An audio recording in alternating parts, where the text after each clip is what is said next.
Knapp currently works for KLAS-TV, the CBS affiliate in Las Vegas, Nevada.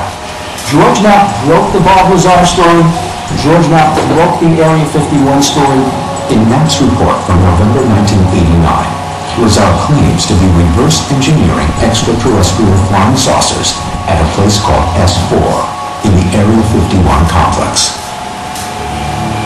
But proof of Lazar's employment at S4 and at Los Alamos National Laboratory, where he reportedly worked prior to Area 51, seems to disappear. He claims his identity is being erased, and many dismiss him as a fraud. But Knapp finds something shocking in the Los Alamos lab records.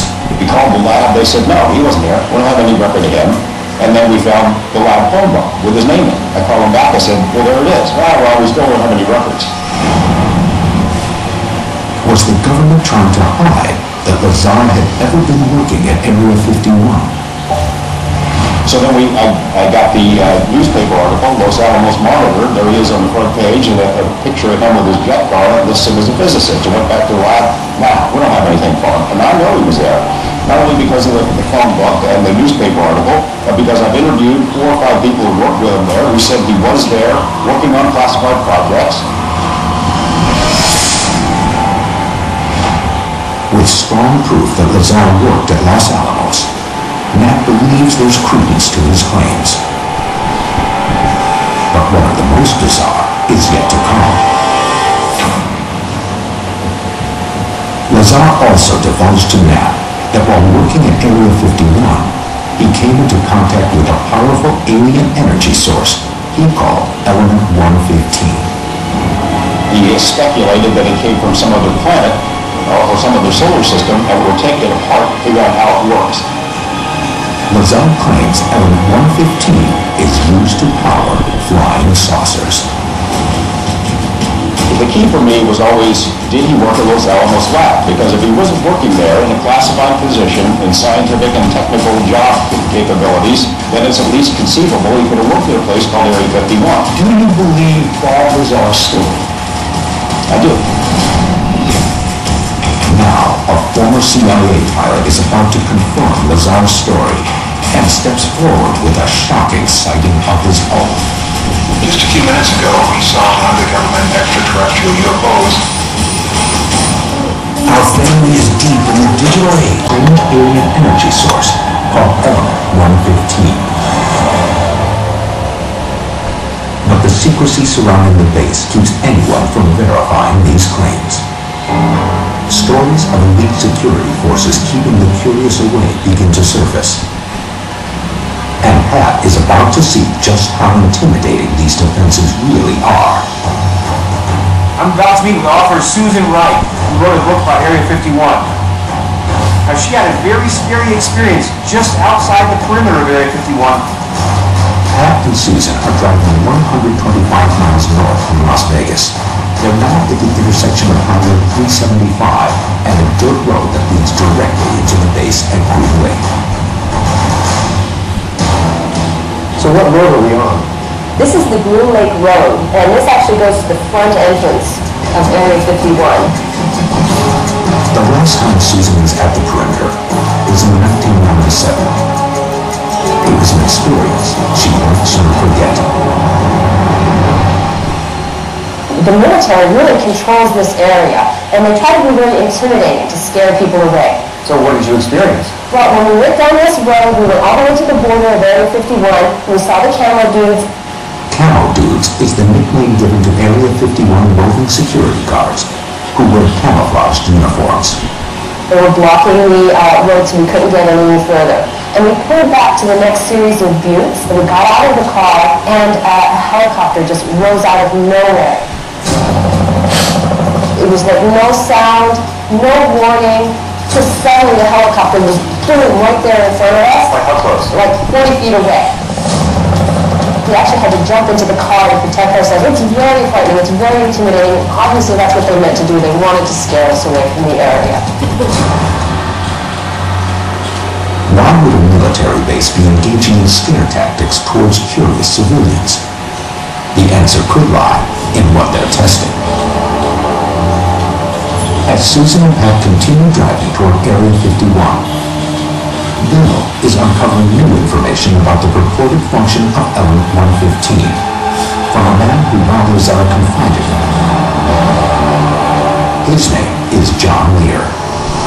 John's father invented the Learjet. John himself is an accomplished pilot. He worked for the CIA at a very high security clearance.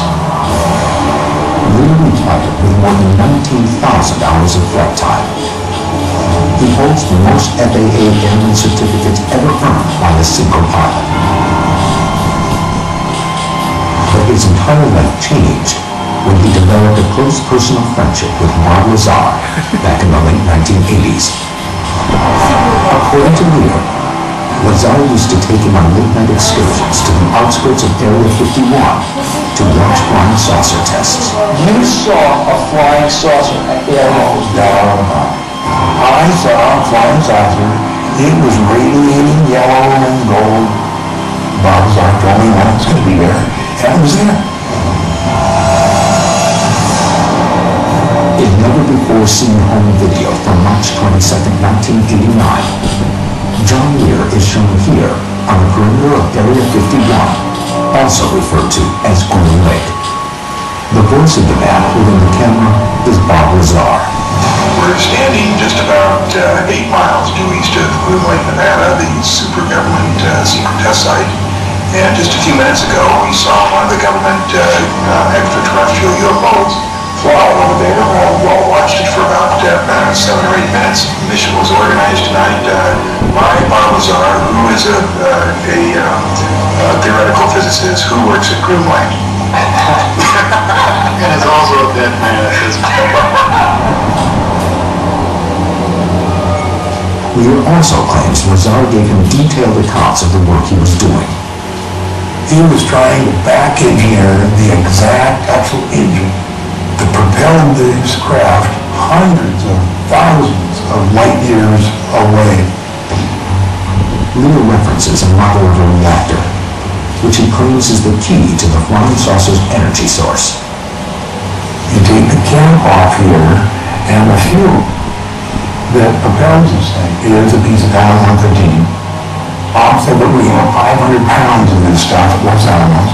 They shoot protons into the tip of that element 115 right there. Yeah. And what it does is it bumps it up to 116, and it instantaneously decays. The number 115 represents how many protons are in the element's atomic nucleus. Lazar claims bombarding element 115 with additional protons raises the number to 116. But the new creation is unstable and quickly breaks apart, releasing enormous amounts of energy.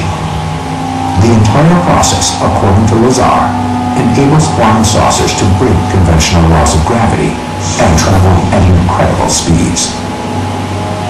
Here is our saucer, here is space. What they can do is pull space towards them and wrap it around the craft. That's what enables them to travel through space at, hundreds of light years.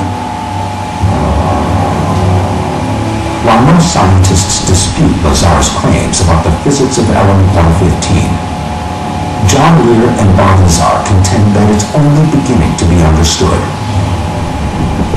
For anybody who thinks that flying saucers are a myth, a delusion, a hoax, John confirmed everything. John was deeper inside than anybody has ever been, except for Bob Lazar.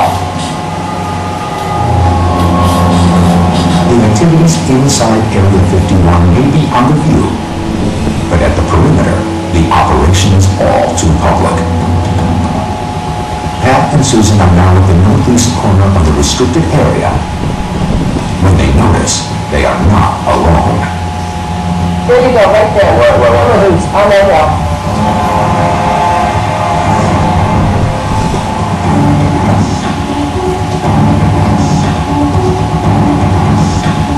Is that them? It's definitely them. What are they doing?